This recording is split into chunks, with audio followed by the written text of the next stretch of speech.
And tuloy-tuloy ang progreso, magandang progreso ng buhay nyo mga kapiksi. So may pag-andar, may pag-usad sa inyong pamumuhay. Okay? Yung mga plano nyo guys, parang unti-unti na ring nagkakaroon ng improvement, ng movement, ng paggalaw. So paabante yung nararamdaman natin para sa inyo. At saka yung iba sa inyo guys, parang walang makakapigil sa inyo para sa pag-asenso nyo. Okay?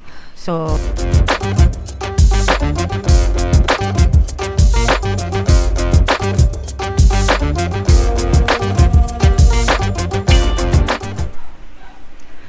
hello guys, hello Gemini, welcome back to Pinay Pixie Tarot. Ang pamagat ng episode natin for tonight is mid-month kapalaran para ngayong September 16 to 30 para sa Gemini, Sun, Moon, Rising Sign, and Venus.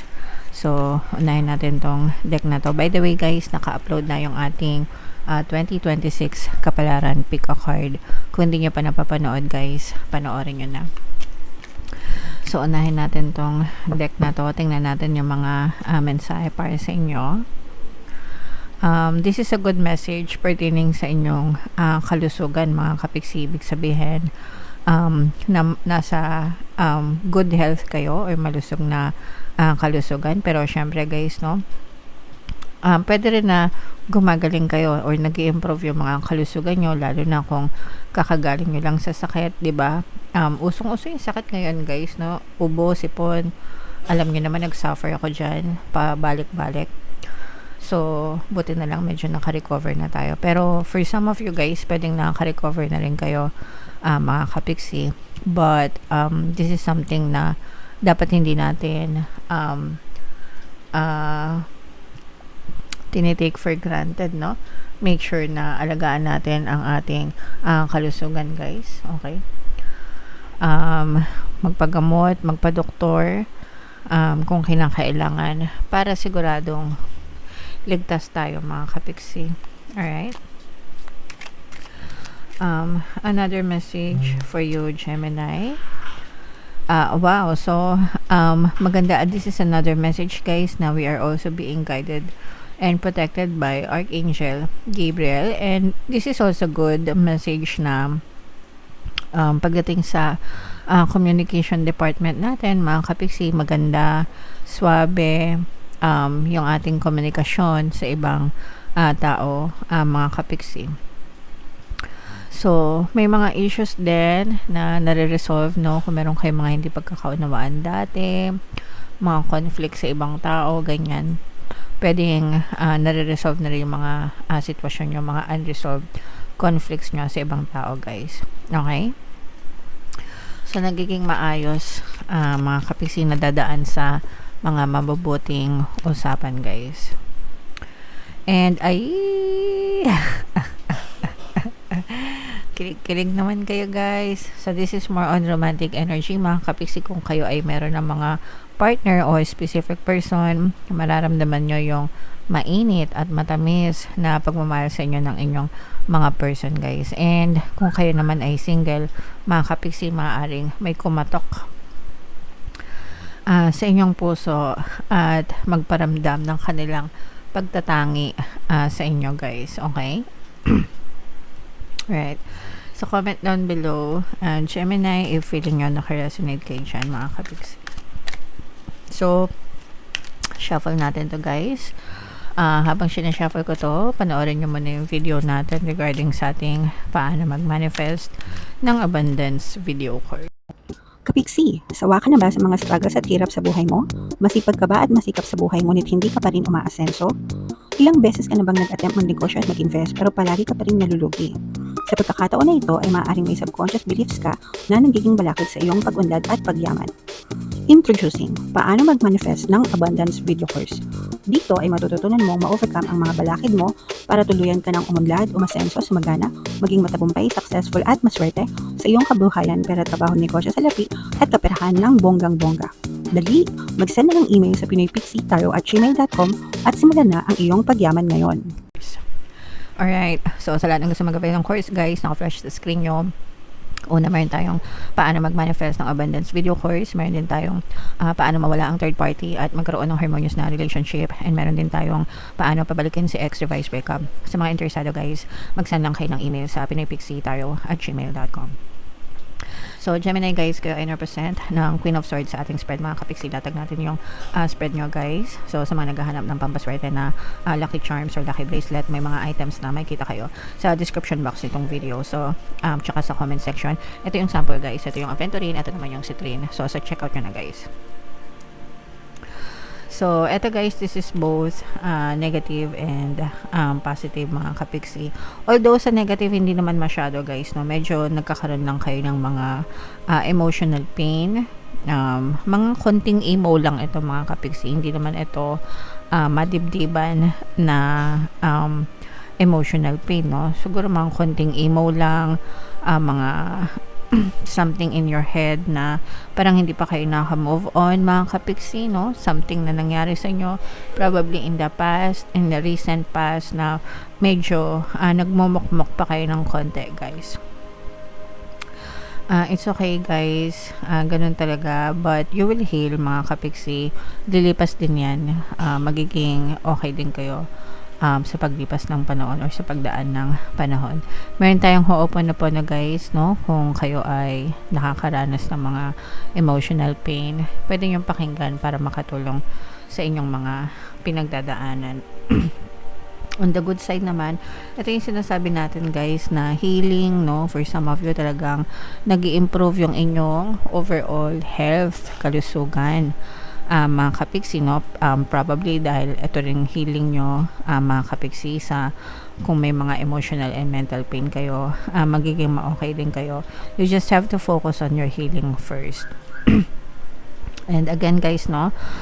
Sabi ko nga sa inyo, pagdating sa kalusugan, basta wag nyong i-take for granted, no? Alagaan yung inyong katawan, kalusugan, magpa-check up kung kinakailangan mga kapixie.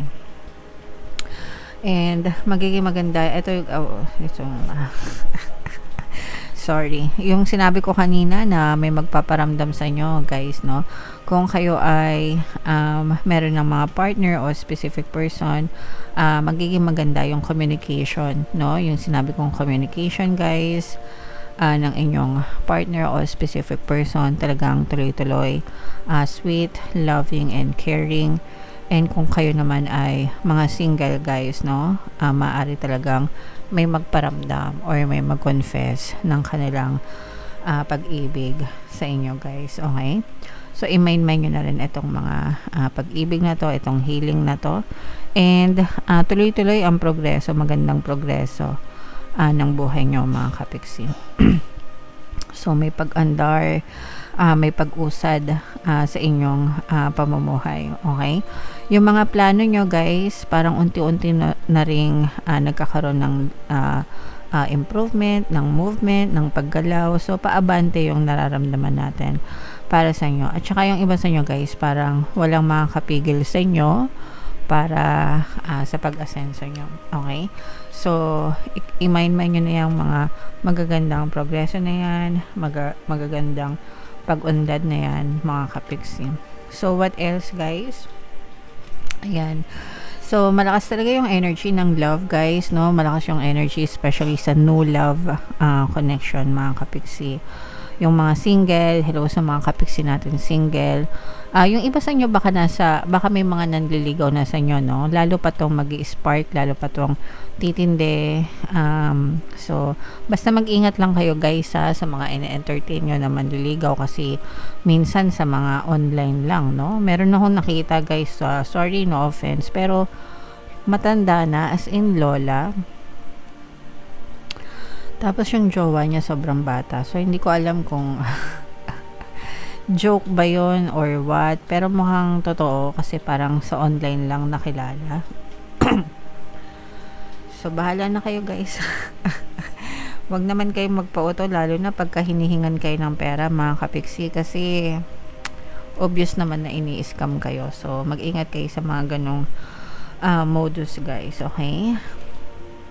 And for some of you guys, no, ito, medyo mag-ingat kayo dito guys kasi maaring may problema na dumating sa inyo, mga kapiksi. Ito naman mga problema, ito yung bahagi ng buhay kaya wag naman kayong masyadong matakot kung medyo nagkakaroon ng konting challenge, di ba?